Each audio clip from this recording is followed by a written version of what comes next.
तो आज की इस वीडियो में हम लोग पढ़ने जा रहे हैं गर्विश एवं दूषी विष अगर तंत्र का एक बहुत ही इम्पोर्टेंट टॉपिक है जो 10 मार्क या 5 मार्क्स में आने की प्रोबेबिलिटी बहुत हाई रहती है। इसे हम स्टार्ट करते हैं गर्विश की। तो गर्विश की निरुक्ति क्या है? ग्रह धातु में अच प्रत्यय लगाने से घर की उत्पत्ति हुई है। यानी कि ग्रह धातु में यदि हम अच प्रत्यय लगा देते हैं तो क्या है? ग्रह धातु घर शब्द की उत्पत्ति होती है। अगला देखते हैं क्या करें परिभाषा। परिभाषा क्या है? प्राणियों के अंगों से उत्पन्न मल, विरुद्ध औषधियों की भस्में और अल्पबीज विषयों के योगों से क्या है गर्विश जो विष उत्पन्न होता है उसे हम गर्विश की संज्ञा देते हैं। यानी क्या कह रहे हैं कि प्राणियों के अंगों के मल यानी कि जो लिविंग ऑर्गेनिजम्स होते हैं उनके बॉडी वेस्ट से और विरुद्ध औषधियों की भस्मों से और जो अल्पवीर्य वाले जो लोअर पोटेंसी वाले जो विष होते हैं, जो पॉइजन्स होते हैं, उनके संयोग से या मिक्सचर से जो विष बनता है उसे क्या है हम गर्विश की संज्ञा देते हैं। तो अगला देखते हैं क्या कह रहे हैं प्रयोग। तो प्रयोग क्या है? स्त्रियां अपने पतियों या फिर प्रेमियों को बसीभूत करने के लिए अपने पसीने और रज यानी कि मेंस्ट्रुअल ब्लड को अन्य शारीरिक मलों के साथ भोजन में मिलाकर देती थी। तो पहले ज़माने में क्या होता था? पहले लोगों में इतनी अक्ल नहीं होती थी, इतनी उनको नॉलेज नहीं होती थी, तो वो कुछ भी करते थे। तो पहले स्त्रियां क्या करती थी? अपने पतियों को, अपने प्रेमियों को वशीभूत करने के लिए क्या है अपने पसीने, अपने रज यानी मेंस्ट्रुअल ब्लड में क्या है और शरीर के अंगों के मल और जो बॉडीली वेस्ट है उनको क्या है फूड में या खाने में मिलाकर उनको दिया करती थी और वो सोचती थी कि हमारे वशीभूत हो जाएंगे। अगला क्या है लक्षण। लक्षण देख लेते हैं। पहले शारीरिक लक्षण देखते हैं गर्विश के। गर्विश के शारीरिक लक्षणों में क्या आता है? जो बॉडीली सिम्टम्स होते हैं वो क्या है? पांडु यानी जॉन्डिस, कार्ड से यानी कि लीन हो जाएगी बॉडी, अग्निमांद टैकीकार्डिया यानी कि जो हार्ट रेट है वो बहुत ज़्यादा बढ़ जाएगी, अग्निमांद, शोथ यानी इन्फ्लेमेशन, ग्रहणी रोग, ये सारी चीज़ें होंगी। और क्या है यक्षमा यानी ट्यूबरक्लोसिस भी दिखाई दे सकती है, गुल्म ज्वर, ये सब क्या है इसके लक्षण हैं। अगला देखते हैं हम इसके स्वप्न दृश्यमान लक्षण। यानी कि जिस व्यक्ति को गर्विश की पॉइजनिंग हुई है उसको सपने में क्या क्या दिखाई देगा? तो सपने में क्या है वो शेर देखेगा, भालू देखेगा, बाघ, नेवला, वन और सूखी नदियाँ देखेगा। यानी कि जो वो क्या है वाइल्ड एनिमल्स देखेगा अपने सपने में, नेवला वगैरह, वन देखेगा यानी कि जंगल वगैरह देखेगा और सूखी नदियाँ देखेगा। वर्ण बदलता हुआ देखेगा यानी कि उसे ऐसा लगेगा उसका जो है डिस्कलरेशन हो रहा है बॉडी का, उसको ऐसा लगेगा। और आपका क्या है विकर्ण और विनाशिका यानी कि उसे ऐसा लगेगा कि वो विदाउट ईयर और विदाउट इसका क्या है आईज़ है। यानी कि उसे लगेगा कि मेरे आँख नहीं है, मेरे कान नहीं है, उसे ऐसा प्रतीत होगा। मानसिक जो लक्षण हैं वो कौन कौन से होते हैं? इंद्रियार्थ मिथ्या योग यानी कि लॉस ऑफ सेंस ऑर्गन्स, यानी कि जो सेंसेस का लॉस हो जाएगा। यानी जो हमारे पंच इंद्रियाँ होती हैं उनके अर्थों से वो सही तरीके से संयोग नहीं कर पाएंगे। जो शब्द, स्पर्श, रूप, रस, गंध जो हैं उनसे वो सही से संयोग नहीं कर पाएंगे। यानी कि सेंसेस का लॉस हो जाएगा। साध्य साध्यता की बात करते हैं तो साध्य साध्यता में क्या है कि गर्विश लक्षणों से ग्रस्त जो रोगी है यदि उसे शीघ्र चिकित्सा नहीं दी जाती तो उसकी क्या है मृत्यु हो जाएगी। अगर उसको इमीडिएट ट्रीटमेंट नहीं मिला तो क्या है उसकी कुछ टाइम के बाद मृत्यु हो जाएगी। चिकित्सा कैसे करते हैं इसकी? मतलब चिकित्सा में क्या क्या करेंगे? तो ताम्र भस्म अल्प मात्रा में, थोड़ी मात्रा में ताम्र भस्म लेकर उसको मधु के साथ यानी शहद के साथ मिलाने से क्या है उसके वमन हो जाएगा, यानी उल्टियाँ हो जाएंगी उससे। और तो उससे क्या होगा? हृदय की शुद्धि हो जाएगी, उसके जो उरह प्रदेश है उसकी शुद्धि हो जाएगी। अब क्या कह रहे हैं इसके बाद क्या करना है हमें? स्वर्णमाक्षिक भस्म और स्वर्ण भस्म को शर्करा और मधु के साथ मिलाकर उसे देना है।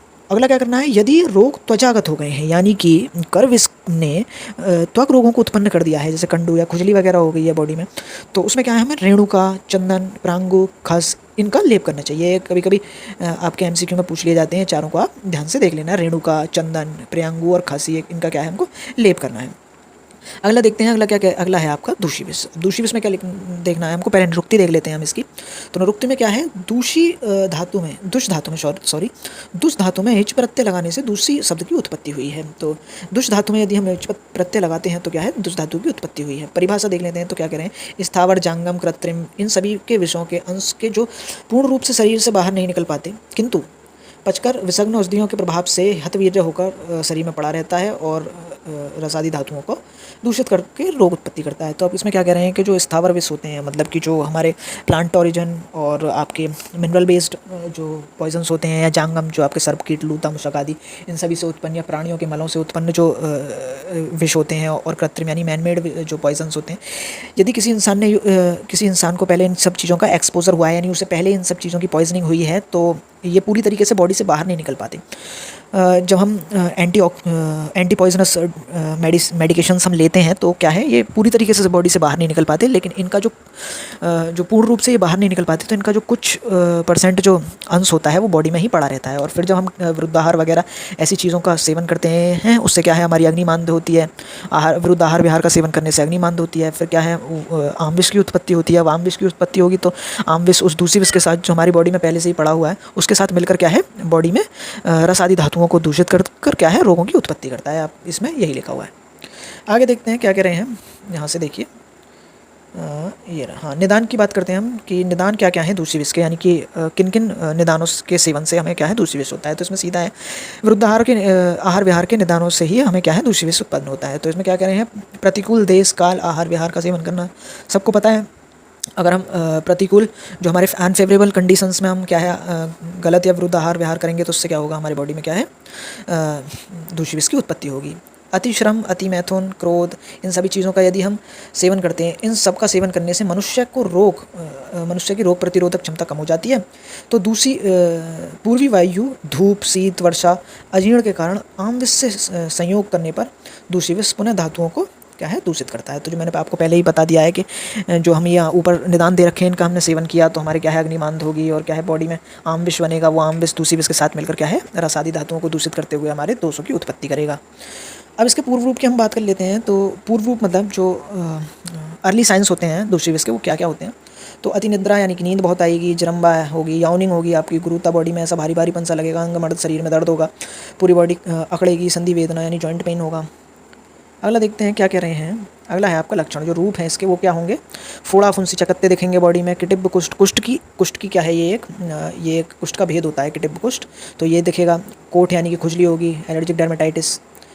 स्थिति की बात कर लेते हैं। ये भी कभी कभार पूछा जा सकता है, मे भी पूछा जाए या ना पूछा जाए, मगर एक बार आप इसे देख लेना। ये एमसीक्यू में कभी कभी पूछ लिया जाता है कि स्थिति के हिसाब से जो है कौन से लक्षण दिखाई देंगे, दूसरी विष की स्थिति के हिसाब से कौन से बॉडी में लक्षण दिखाई देंगे। तो इसमें क्या है, यदि आमाशय में है आपका दूसरी विष स्थित है, यदि संचय आमाशय में हुआ है उसका, तो क्या है कफ वात के लक्षण दिखाई देंगे। यदि पक्वाशय में हुआ है तो वात पित्त के लक्षण दिखाई देंगे और क्या है हेयर फॉल दिखाई देगा और पंख कटे पक्षी के समान मनुष्य दिखाई देगा। यानी कि यदि पक्वाशय में हुआ है दूसरी विष का संचय तो वात पित्त के लक्षण दिखाई देंगे और हेयर फॉल दिखाई देगा, यानी कि मनुष्य के क्या है बाल उड़ जाएंगे और वो कैसा है पंख कटे पक्षी के समान। ये भी कभी कभी एमसीक्यू में पूछ लिया जाता है कि कौन सी स्थिति में आपका पंख कटे पक्षी के समान दिखाई देगा, तो जब वो दूसरी विष पक्वाशय में होगा। रस धातुओं यानी कि यदि रस धातु से संयोग करेगा तो क्या है भाई पूर्व धातु से उत्तर धातु का निर्माण होता है। रस रक्त मांस समेत अस्थि मज्जा इस तरीके से चलता है। तो यदि रस धातु की कहते हैं, अगर संयोग हुआ दूसरी विष के साथ रस धातु का संयोग होगा तो क्या है वो धातुजन्य रोगों की उत्पत्ति होगी। साध्यता की बात करें तो यदि मनुष्य आत्मसंयमी है, यानी कि उसके बॉडी के ऊपर कंट्रोल है, इंद्रियों के ऊपर कंट्रोल है, और जो उसका दूसरी विष है उसे नवीन यानी कि अभी अभी उसे विषाक्तता हुई है दूसरी विष की, तो वो कैसा होगा साध्य होगा। यदि अति सेवी है, यानी कि जो रोगी है वो अति सेवी, यानी कि उसे अपनी बॉडी पर कंट्रोल नहीं है, डाइट पर कंट्रोल नहीं है, वो कुछ भी खाता है, कैसा भी आहार विहार लेता है तो उसे और जो दूसरी विष है वो जीर्ण यानी लंबे समय से है उसे, तो वो क्या है असाध्य होगा, उसकी चिकित्सा नहीं करी जा सकती। चिकित्सा देख लेते हैं इसमें। तो चिकित्सा हम दो करते हैं इसमें, एक तो वमन करा सकते हैं और दूसरी विषारी अगत पान करा सकते हैं मधु के साथ। अब दूसरी विषारी अगत वही है जो आपने थेरेपेटिक यूजेस ऑफ अगत में पढ़ा होगा, तो इसका हम प्रयोग करा सकते हैं मधु के साथ। उपद्रव देख लेते हैं। वो उपद्रव क्या होता है, उपद्रव मतलब कि दूसरी विष यदि हो गया है तो वो और कौन सी व्याधियाँ उत्पन्न करेगा, वो और कौन सी व्याधियों का उत्पन्न करेगा। तो वो कौन कौन सी व्याधियाँ होती हैं, एक तो आपका ज्वर हो गया, दाह, हिक्का, अतिसार, मूर्छा, उन्माद, हृदय रोग, यानी कि आपको क्या है फीवर हो सकता है, दाह यानी बर्निंग सेंसेशंस हो सकते हैं, हिक्का यानी कि आपको क्या है हिचकियाँ आएंगी, हिकअप्स हो सकते हैं, अतिसार यानी कि डायरिया भी हो सकता है, मूर्छा फेंटिंग हो सकती है, उन्माद यानी पागलपन छा सकता है, हृदय रोग यानी कि कार्डियक डिसऑर्डर्स हो सकते हैं। तो इस वीडियो में इतना ही, और इस वीडियो के जो ये PDF है ये मैंने कमेंट बॉक्स में पिन कर दिया है, आप जाकर सीधे डाउनलोड करके पढ़ सकते हैं। सिर्फ इन 2 पेजेस को पढ़िए। Thank you so much.